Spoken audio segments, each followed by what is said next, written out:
Halo, halo, selamat sore. Ya, Santai-santai.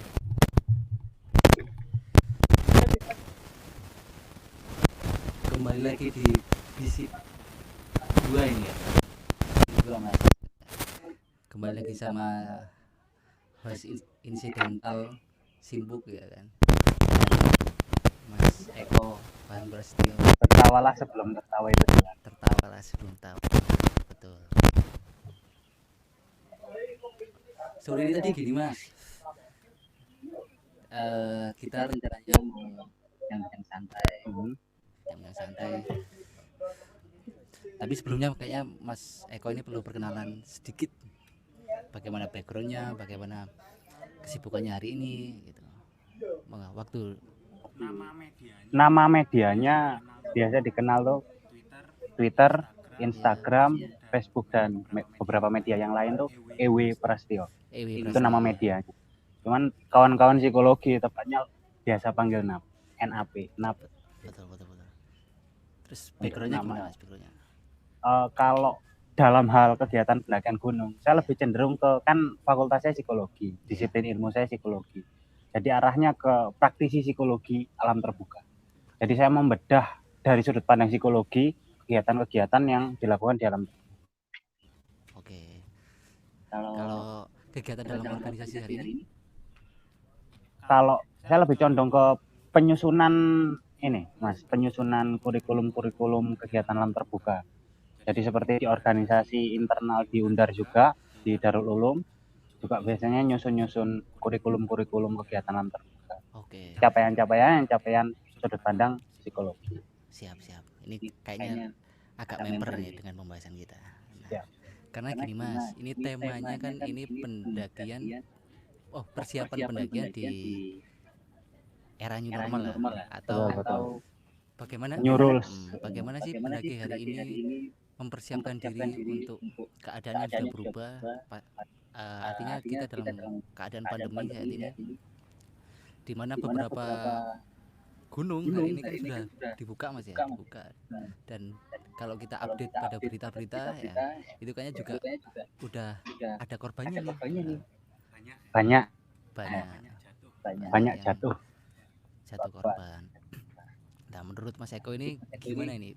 Apa yang perlu disiapkan, entah itu pendaki pemula, entah itu pendaki profesional, dalam keadaan new normal ini, ketika dia berhasrat atau ingin tetap melakukan kegiatan alam terbukanya? Oke. Sebelumnya kita bedah dulu new normal.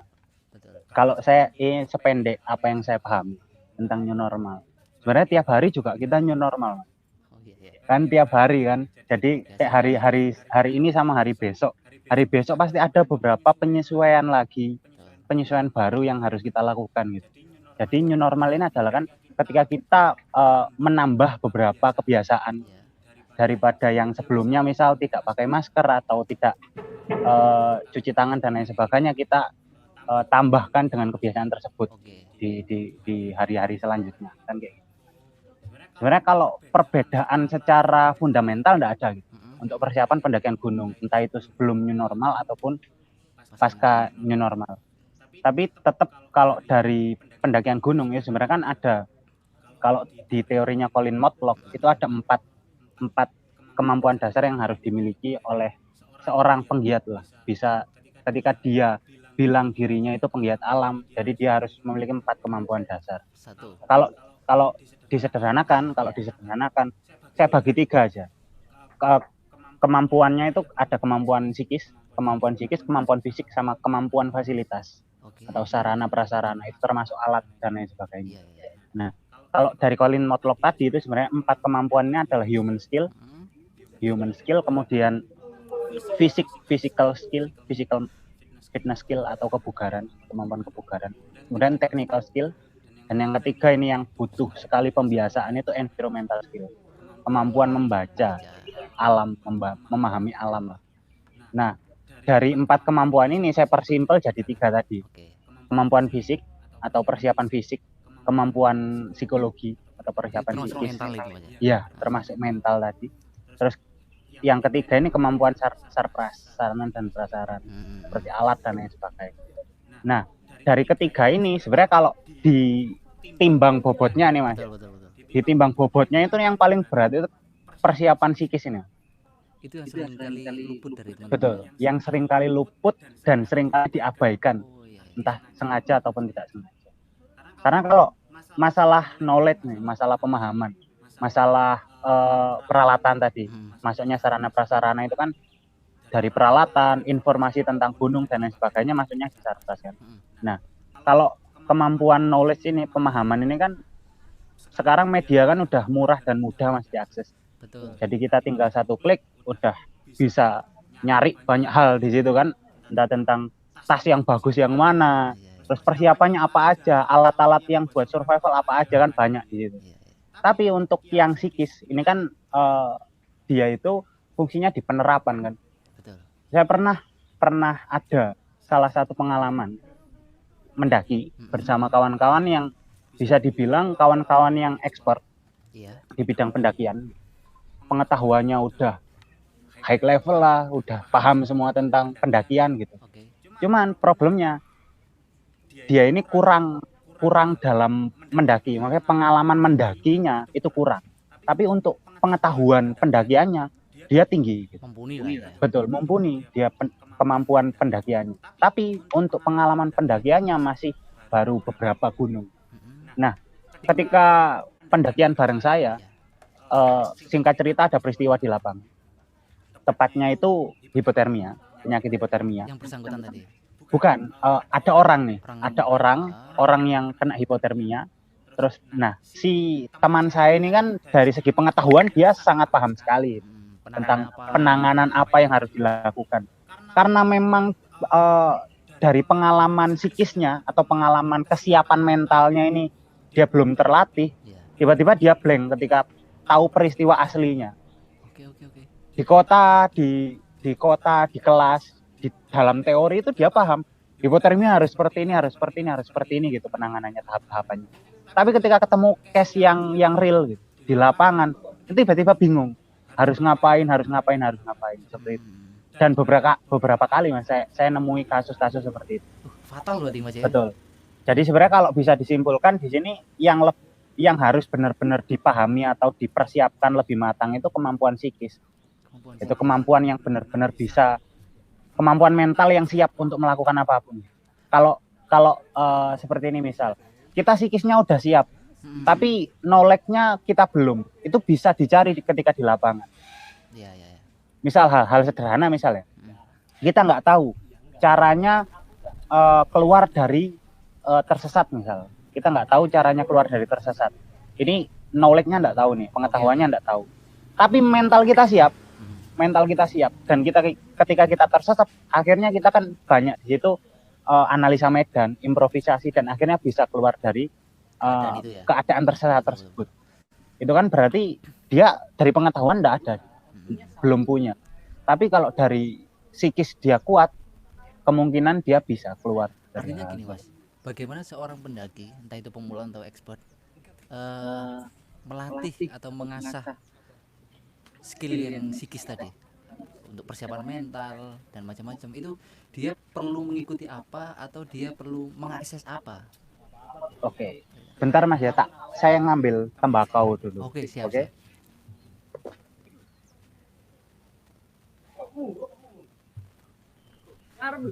Ini masih ambil tembakau.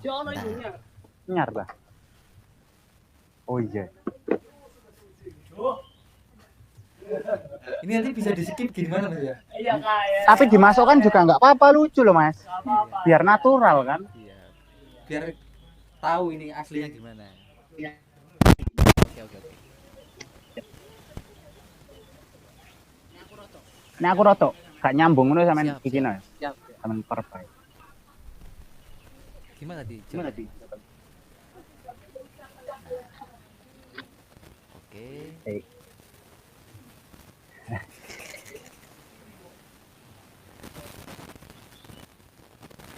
Saya temenin lah, biar kita santai. Ngobrol santai.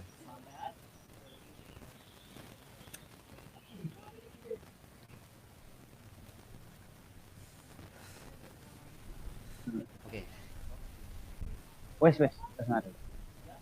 Nah, Kalau sebenarnya kalau saya ngelihat kemampuan atau kemampuan mental ini tadi, kemampuan psikis ini tadi, itu tuh seperti apa ya?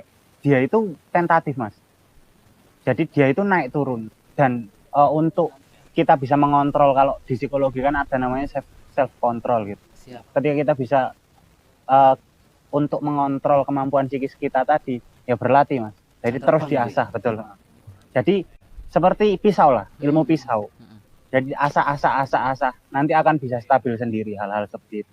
Jadi beda kok, Mas, ketika sampean naik gunung gitu ya. Naik gunung ketemu orang-orang yang memang dia sering naik gunung.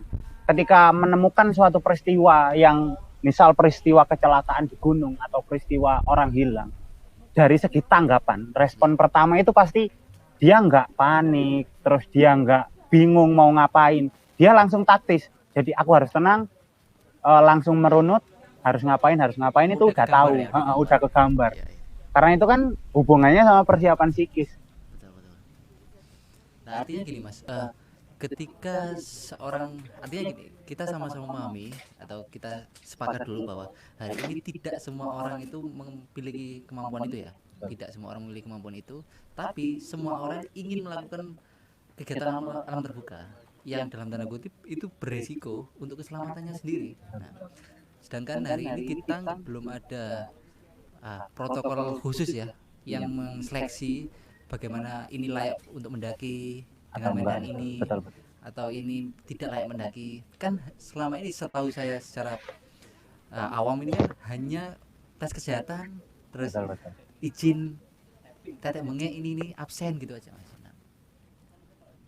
Menurut Saman yang pernah setahu saya ya, Saman kan pernah melakukan pengalaman ngesar gitu kan, ngesar, dan sampai si survivor ini ditemukan. Nah, terus kira-kira kalau kita perlu merenung sedikit itu apa sih yang bisa kita sarankan, walaupun kita nggak mungkin merubah keadaan ini, Mas, ya. Kita sarankan bahwa oke, ayo kita sama-sama belajar pada kemampuan ini karena ini penting. Nah, gimana ya? Itu kan menjadi susah gitu, Mas, ya, ketika fasilitas atau infrastruktur dari pos-pos pendakian ini juga belum menyeleksi siapa yang layak, siapa yang nggak layak gitu. Betul. Sedangkan kalau ada risiko apa itu yang nanggung kan ya yang bersangkutan sendiri gitu. Kira-kira para pegiat alam terbuka ini harus belajar kemana? Belajar kemana? Oke. Nah, sebenarnya nyambung sih, Mas, nyambung di sini. Kita kan Mas dari Mapalapsi gitu kan, Mas dari Mapalapsi, saya juga dari Batur Pala, dari organisasi, salah satu organisasi Mapala yang ada di, monggo, saya lanjut ngobrol ke kawan-kawan yang ada di Universitas Darul Ulum Jombang. Sebenarnya fungsi organisasi di sini, fungsi organisasi khususnya organisasi kader, Mas, kan banyak tuh OPA, KPA, tapi kan ada memang yang organisasi kader. Dalam arti rekrutmen, ada rekrutmen anggota yang menempuh proses diklat, sama ada yang memang hanya komunitas, kumpulan hobi-hobi terus mendaki seperti itu. Kan ada seperti itu. Fungsinya organisasi kader di sini sebenarnya penerapan pendidikan dasar.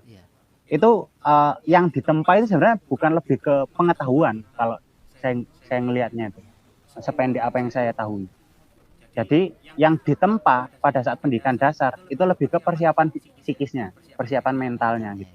Jadi capaian-capaian pendidikan dasar dalam organisasi pecinta alam itu sebenarnya arahnya ke arah mental, bukan ke pengetahuan lah. Karena kalau dari segi pengetahuan itu kan lagi-lagi yang tadi saya bilang bisa didalami kapanpun dan dimanapun.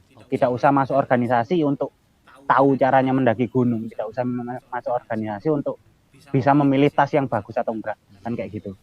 Tapi fungsi masuk ke organisasi adalah pengenalan sikap-sikap atau perilaku-perilaku seperti apa sih di alam terbuka, kita harus bersikap seperti apa. Nah, makanya di situ kenapa saya sarankan ketika memang kawan-kawan benar-benar ingin menyalurkan hobi untuk berkegiatan di alam terbuka, setidaknya minimal ikutilah satu organisasi yang memang organisasi kader, yang ada proses pendidikan di situ. Karena di situ memang kan biasanya itu kawan-kawan itu mendeklarasikan diri sebagai organisasi pendidikan karakter. Jadi yang ditempa di situ adalah persiapan karakter seorang pendaki, persiapan mental seorang pendaki. Seperti itu. Kalau untuk yang tidak masuk organisasi, mungkin lebih banyak mengurangi resiko-resiko, maksudnya gini. Untuk pemilihan lokasi pendakian itu diusahakan gunung-gunung yang memang gunung familiar atau gunung Dan umum. memilih partner yang tepat untuk pendakian-pendakian. Betul Mas. Kalau sangat penting. kan ada istilah kayak apa ya, porter, kayak ada istilah guide gitu kan. Sangat penting Mas, gini Mas. Karena kan yang saya sebut tadi 4 kemampuan ini kan di sini ada human skill. Human skill kan kemampuan kemanusiawian. Atau kalau dilihat dari kacamata psikologi itu kemampuan interpersonal. Bagaimana kita berinteraksi dengan orang lain, bagaimana kita menyelesaikan masalah konflik dalam regu, itu kan salah satu kemampuan interpersonal yang harus dimiliki. Nah, ketika kita memang di situ kan pendakian gunung itu kan kegiatan yang bukan kegiatan biasa, bukan kegiatan yang rutin kita lakukan, tapi kegiatan berat, kegiatan betul, kegiatan di luar kebiasaan kita lah. Dan ketika kita melakukan kegiatan yang di luar kebiasaan kita, pasti kita membutuhkan penyesuaian. Dan penyesuaian kan pasti sangat dekat dengan rasa sakit, sangat dekat dengan rasa sulit dan lain sebagainya. Nah, pertama kesulitannya adalah kita benturkan dengan penyesuaian diri kita dengan kebiasaan yang bukan kebiasaan kita. Kedua, kita dibenturkan dengan alam. Dalam arti ketika Mas mendaki gunung dan Mas capek dan Mas lelah, terus ada tanjakan di depan, kan nggak mungkin Mas request tanjakan jadi turunan. Betul. Jadi kan Mas yang harus mengontrol diri Mas sendiri untuk gimana caranya aku bisa melewati tanjakan ini. Jadi kan itu kan alam kan kalau menempa orang atau menempa manusia yang datang atau berkunjung bersahabat ke alam kan tidak memilih-milih, tidak mengkriteriakan apapun itu. Semua ditempa sama udah. Hujan semua hujan gitu. Tanjakan semua tanjakan, turunan semua turunan. Seperti itu sih Mas. Kalau terus gini Mas, ini saya secara pribadi ingin tahu pendapat Mas Eko ini terkait hari ini Mas, kegiatan alam terbuka itu identik dengan pencarian tempat ya, pencarian tempat yang dalam tanda kutip itu bisa Instagramable, fotogenik, layak untuk di tetek-mengit gitu. Nah, rata-rata yang demikian ini tidak diiringi dengan kemampuan khusus gitu Mas. Betul. Sedangkan mereka, maksudnya saya juga tidak sedang menyalahkan mereka ya, karena pemilihan sikap setiap orang itu otoritas orang itu sendiri ya. Tapi ketika itu beresiko pada dirinya sendiri, yang jika dia dalam keadaan ekstrim itu kan juga urusannya juga panjang, ada keluarga, ada tim SAR, ada orang-orang banyak. Tapi kan hari ini setiap orang seolah-olah itu bisa atau layak untuk mendapatkan atau menikmati keindahan yang tersedia gitu. Oke. Asik nih Mas. Jadi bahasanya nanti ini saya tarik ke belakang. Jadi saya breakdown ke esensi pendakian gunung. Kalau sependek apa yang saya ketahui tentang esensi pendakian gunung, justru malah ketika kita mendaki gunung itu kan kita menempa diri kita menempa kepribadian kita untuk salah satu output perilakuannya adalah rendah hati, kesabaran, kemandirian. Itu adalah outputnya ketika kita melakukan kegiatan di alam terbuka. Ketika orientasi awal atau prioritas untuk pendakian gunung kita adalah dokumentasi, kita tarik mundur lagi, fungsi dokumentasi apa? Mendokumentasikan momen. Betul. Mendokumentasikan untuk apa? Untuk membuktikan bahwa kita pernah ke situ. Betul. Itu kan kalau bisa dibilang eksistensi, pengakuan. Berarti itu sudah kontradiksi dong dengan kerendahan hati. Kontradiksi dengan kesabaran dan sikap-sikap yang fundamental harusnya ditempa ketika kita pendakian gunung. Esensinya kan di situ. Akhirnya kan keluar dari esensi pendakian gunung sendiri. Jadi kalau saya ngelihatnya sebenarnya dokumentasi itu penting, tapi bukan prioritas. Karena saya pernah pengalaman ke beberapa gunung yang pernah saya datangi. Terkadang ada di suatu momen yang memang saya tidak bisa melakukan dokumentasi di situ. Contoh, ketika saya menuruni tebing dengan seorang diri misal, contoh ini. Apakah saya bisa mendokumentasikan diri saya sendiri? Apakah dokumentasi itu saya jadikan prioritas utama? Kalau tidak saya dokumentasi berarti saya tidak turun. Kan tidak. Jadi kan prioritasnya lagi-lagi pertama tadi, untuk apa kita mendaki gunung, yaitu untuk berproses menempa diri. Itu prioritas pertama. Dan dokumentasi itu bisa dibilang prioritas kesekian lah, Mas. Oke. Kalau saya sih gitu. Meskipun sekarang zamannya sosial media, karena sebenarnya pendakian gunung itu tidak butuh pengakuan, Mas. Pendakian gunung itu tidak butuh diakui kamu sudah mendaki gunung berapa, kamu sudah mendaki gunung setinggi apa gitu. Tapi kan goalnya pendakian itu adalah ketika kamu bisa menerapkan sikap-sikap yang kamu dapatkan di gunung di kehidupan sehari-hari. Itu kan masuk sih, Mas. Masuk artinya bisa diterima ya. Tapi lagi-lagi kita kan berhadapan dengan banyak kepala nih, Mas, banyak kepala. Banyak pandangan terkait mencintai alam itu bagaimana, banyak pandangan terkait menikmati alam itu bagaimana. Sedangkan kalau menurut Mas Eko ini sebenarnya menikmati alam itu bisa nggak dilatih dari hal-hal terkecil gitu, mungkin tanam pohon depan rumah atau tidak membuang sampah layaknya yang nggak perlu gitu. Artinya kita melatih diri untuk hal yang sifatnya besar tapi bisa dilakukan dengan keseharian itu dimungkinkan nggak ya, Mas? Hal sederhana sebenarnya, hal sederhana yang bisa kita lakukan dalam implementasi kita untuk mencintai alam. Buang puntung rokok kalau kita merokok bisa. Siap. Ketika kita buang puntung rokok, apalagi yang gabus, Mas, yang filter, betul. Yang filter ini kan setidaknya kita memang pengen menerapkan habit-habit mencintai alam gitu, kebiasaan mencintai alam. Kita kantongi lah atau kita buang ke tempatnya lah ketika memang itu ada tempat. Kalau misal tidak ada tempat, kita kantongi dulu lah, nanti baru ketika ada tempat kita buang. Itu hal sederhana yang mungkin masih banget kawan-kawan sering abaikan. Itu hal sederhananya gitu. Hal sederhananya lagi masalah diet kantong plastik. Nah, soal masalah kan akhir-akhir ini juga lagi booming tentang zero waste adventure. Betul, ya. Atau pendakian gunung minim atau tanpa sampah plastik. Tanpa sampah plastik. Itu kan juga bisa diminimalisir atau dibiasakan dengan membiasakan dulu di kehidupan sehari-hari. Oke. Misal ketika kita mau belanja, yang pastilah semua orang saya rasa kawan-kawan pendaki gunung pernah belanja di Indomaret atau Alfamart. Oke. Semua orang pasti pernah belanja di Indomaret atau Alfamart. Iya. Itu kan, nah. Yang pakai kantong plastik apa enggak, Mas? Nah, itu pakai kantong plastik apa enggak, Mas? Ketika memang hal itu bisa kita kantongi atau kita masukin tas, ya enggak perlu hal seperti itu. Atau kita bisa menyediakan atau standby ini, Mas, tote bag seperti itu untuk kalau belanja banyak. Seperti itulah hal-hal sederhana yang bisa kita lakukan. Enggak usah muluk-muluk untuk tanam 1000 pohon. Penghijauan ini itu terlalu jauh lah. Bukan tugas personal itu. Betul, itu terlalu jauh hal-hal seperti itu. Hal sederhana dulu aja. Iya. Dan ngingetin konco, ngingetin kawan itu juga. Misal ada kawan yang buang sampah sembarangan, ketika melakukan pendakian itu diingetin. Itu sah itu, Mas ya? Sah, itu juga salah satu kontribusi kita untuk mencintai alam loh, Mas.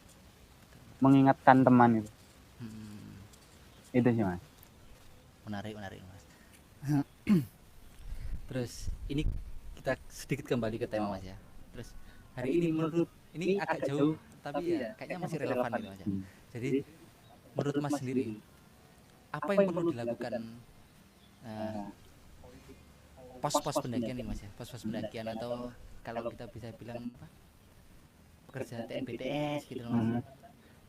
Taman Nasional ini itu kan terintegrasi dengan aturan dan macam-macam, Mas.